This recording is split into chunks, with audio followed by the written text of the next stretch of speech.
Bukan, aku nanya sama kamu, kenapa kamu kerja sampai 14 tahun dan tak lihat dari statusmu kamu belum menikah? Kamu nggak pingin menikah nih? Aslinya yo pengen lah, Miss. Tapi tanggung jawab keluarga kan enggak. Kamu anak terakhir, kenapa tanggung jawab keluarga? Hah? Ya karena awalnya itu kan bapak saya stroke gitu. Jadi alasan kamu datang ke Hong Kong karena bapak stroke. Dulu ke Singapura dulu. Kamu juga pernah ke Singapura, oke? Iya. Terus? Singapura tuh bapak stroke 5 tahun. Jadi semua uangnya Semua semua itu untuk buat keluarga. biaya. Terus? Jadi inget jadi itu jadi sedih. Jadi sedih nggak? Jangan sedih. Buat cerita sama teman-temanmu, Terus biar yang di luar itu tahu bahwa memang ada dari antara kalian tuh benar-benar berjuang buat keluarga. Bukannya pingin dihargai, tapi tidak setidak-tidaknya sedikit bangga buat orang tua. Tapi kan kamu lupa pada dirimu sendiri. iya. Pernah berpikir nggak kalau teman-temanmu lagi cerita anak-anaknya, kamu udah nikah belum? Belum gitu ya, sedih ya kayaknya. Tapi lagi Miss, kayaknya kalau lihat saudara saya tuh anaknya itu nggak sekolah, nggak makan pun saya nggak tega Miss. Tapi di sisi lain ya bantu terus juga.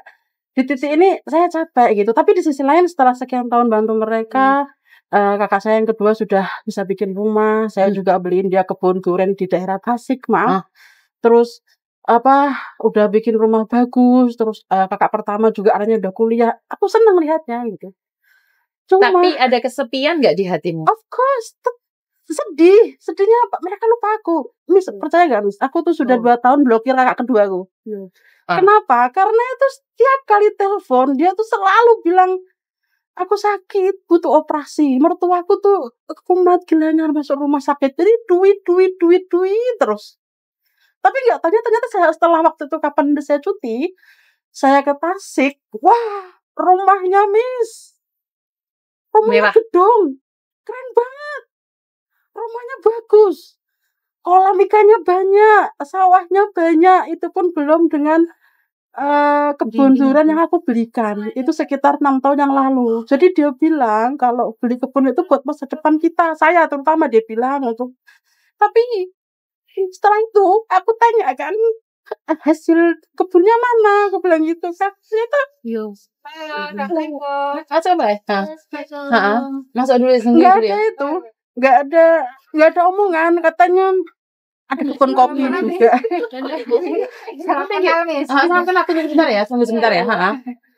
Ada beliin dia kebun kopi juga gitu. Tapi nggak ada hasilnya, Miss. Gak apa-apa, duduk di mana Dan aja. namanya kebun kan tiap tahun pasti berbuah kan, Miss. Tiap tahun berbuah. Tapi kakak saya itu nggak ada omongan. Jadi 6 tahun itu nggak ada uang sama sekali gitu loh.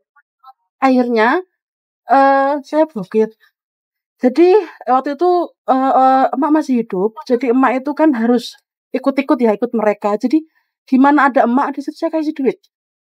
Jadi setelah itu terakhir 2 tahun yang lalu emak saya meninggal. Dan kebetulan meninggalnya itu di Tasik juga.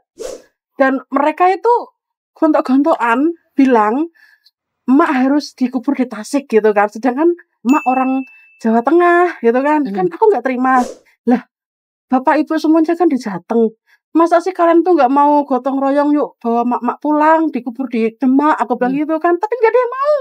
Akhirnya waktu itu aku pas lagi nggak ada duit, ya untungnya ada teman baik ya yang ngasih aku utangan sekitar berapa ya dulu itu, ada sekitar 3.000 lebih lah untuk cari ambulan buat bawa emak pulang. Dan itu pun selama perjalanan kebutuhan ambulan keluarga selama dari Tasik ke Demak itu kakak-kakak tuh minta duit ke aku. Jadi bener-bener kayak akhirnya selesai itu 7 hari aku nunggu. Aku setelah mereka kembali ke asal mereka, ke keluarga mereka, aku blokir. Jadi kamu selama bekerja 14 tahun plus di Singapura, kamu cuma jadi ATM keluarga saja. Iya. Karena aku lihat pertama kali aku lihat kamu kayak kecewa banget dengan sesuatu di mana kamu kayaknya capek. Iya, sebenarnya capek banget, Miss. Nah, aku sudah belajar ilmu dukun ini. Hebat. Sorry, bukan karena mungkin dari aura matamu kamu itu capek banget. Tapi kamu tetap harus berjuang gitu lah. Kayaknya kamu capek banget waktu kamu masih ada satu, Miss. Masih ada kakak saya. Apakah itu tanggung jawabmu untuk menyelesaikan mereka juga? Saya tahu, tapi Gini loh Miss, rumah emak kan semua aku sudah sertifikat sama saya. Dahulu kala kakak saya itu kan kerja di Jakarta sama istrinya, sama anak-anaknya ngontrak di pabrik. Mereka bilang sepakat kalau itu rumah buat saya. Oke, aku perbaiki dan aku semuanya alih nama ke saya. Karena kakak-kakak semua sudah punya rumah, cuma tinggal bangku aja. Covid itu, beliau dipecat.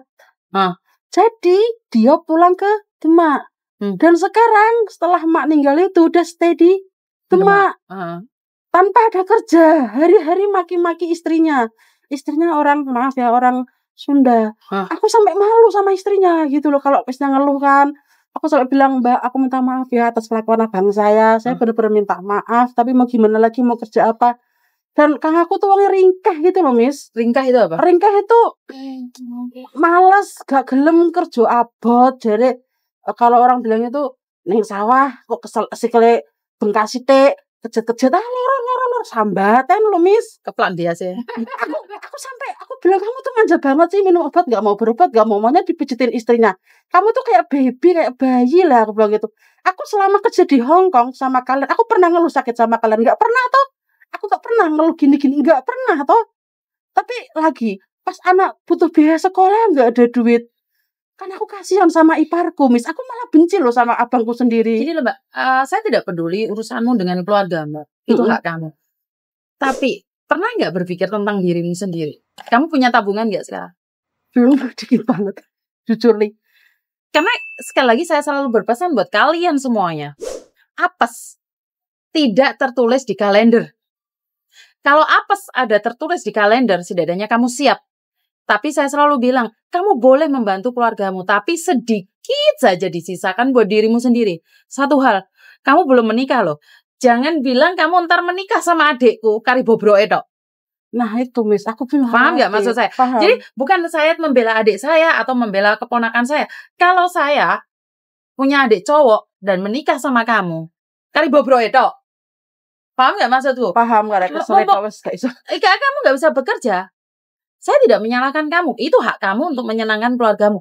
Tapi kamu juga berhak menyenangkan dirimu sendiri, Nduk. Aku nggak tega sama anaknya, Miss. Kalau nggak sekolah, piye loh, Miss? Gini loh, tega dan tidak.